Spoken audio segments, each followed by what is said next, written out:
Hey guys, so we're excited and ecstatic to be here at Mount Sinai Roosevelt Hospital here in New York City for the Drive for Men's Health. We have a great event planned out, and we're trying to push and move the movement, and again, glad to be here. So reaching out to everyone in New York, please come out and support us, and let's get going for the Drive for Men's Health.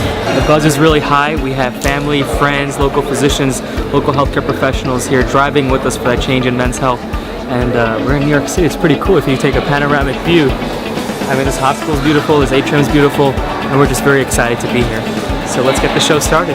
So I'm Keithan Badani. You know, I'm the director of the Robotics Program, which is why we brought a Vinci over here, because a lot of this is just really interesting to play. You don't get the opportunity to do that in normal day-to-day life, and most of the time the Vinci's hidden in the operating room, and you know, you're not allowed to go in there unless you're either being operated on or doing the operating.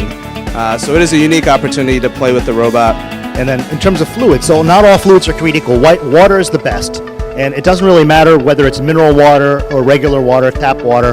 People ask me all the time, can I have Perrier, can I have mineral water? That's what I like. No problem. So the key is just to get yourself hydrated and get your fluid going. And the most important three-step workup for a patient who has hematuria is that we need to have a type of imaging. The recommended imaging is a CT scan of the abdomen and pelvis with and without contrast, and delayed images are better known as a CT urogram that will allow us to really evaluate the entire urinary tract from the kidney all the way down to the bladder.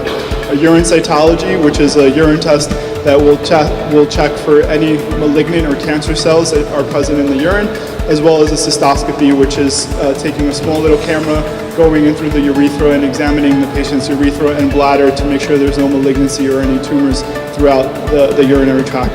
So, what happens if you're a guy with an elevated PSA and you had your first biopsy?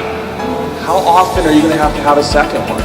And Dr. Catalona's data found that almost 50% of men go on to have a second biopsy. I'm trying to tell you a story because it's an important story to understand, because what do you do with these guys? You're going to repeat the same test you did the first time? Well, if you remember it said 30 to 40% the first time, you do it again, the same test, same guys with elevated PSA, your cancer detection rate drops to 18%. So you're starting to ask yourself, why is this happening? Well, I think it has a lot to do with sample and targeting. Can we sample what we want to, and how do we get there?